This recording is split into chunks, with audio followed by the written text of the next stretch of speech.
Reka uyu munsi wa none tugiye kwiga buryo ki ushobora gukoresha sound card ufite imigozi, ufite sanfire, ufite nyine na receiver yayo, ubundi ugashyiramo ibintu byose. Tugiye gutangira kuri akantu kandi muze gukurikira kugeza igihe birangiriye.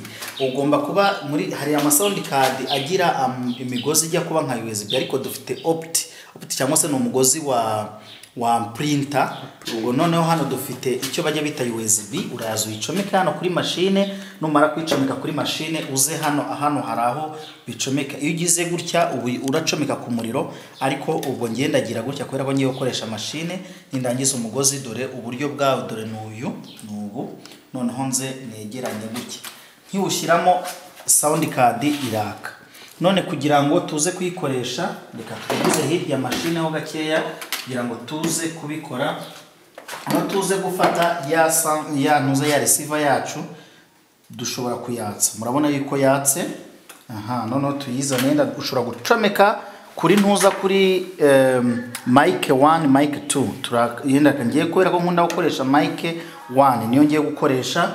Nindangiza nze natse receiver, check. Murabona yuko hano harimo hatera, bigaragaza yuko ijwi riri kugenda rikora kubera ko byatse. Noneho uraza hano kuri machine, kuri setting, kuko ntabwo uzi kamera zose uri buze gushyiramo. Ushobora gukora scene 1, scene 2, scene 3, scene 4 bitewe nuko, cyangwa se amascene bitewe n'amascene uraza gukoresha muri OBS yawe.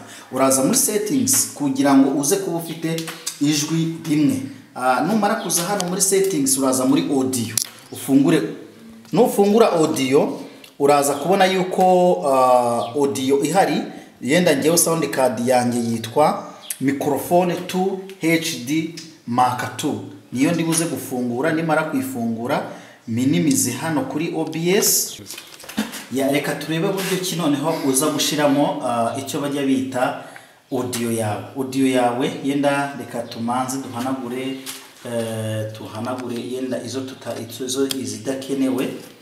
Muri zo zidakenewe harimo iyi ni audio, ushobora kuyikuramo kubera ko nayo ntabwo turayikenera, ahubwo turakenera audio iri input, ariko ku buryo niyo wahindura ntuza scene yawe ku buryo biza kugenda neza. Turinjiye rero, turi buze kuza hano kuri audio. Nitumara kuza kuri audio turafungura hano. Urabona ko izindi zose disable kubera ko nazikoresheje maze iminsi nkora live streaming. Ndaza noneho nshake iyo mikoro yanjye ndibuze gukoresha, ni sound card yanjye yitwa microphone 2 HD Mark 2, ari iyi. Noneho tuze kuyifungura. Nituyifungura turaminimiza hano kuri ntuza yacu kugira ngo tubone uko twapplyinga.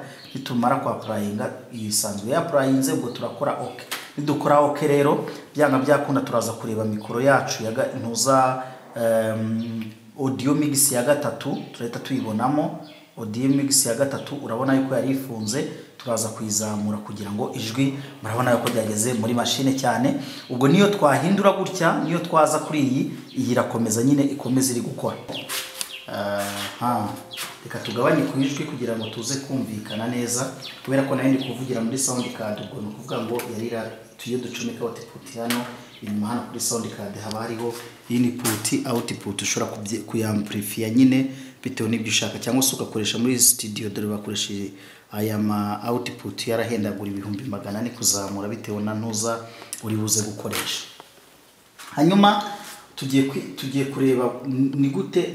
Reka manze nakuramo iyi bana y'indurugiro. Ngiye gukuramo iyi bana, nshake indi bana ndibuze gukoresha bitewe nuko n'umutekano wa nyiri iyi bana.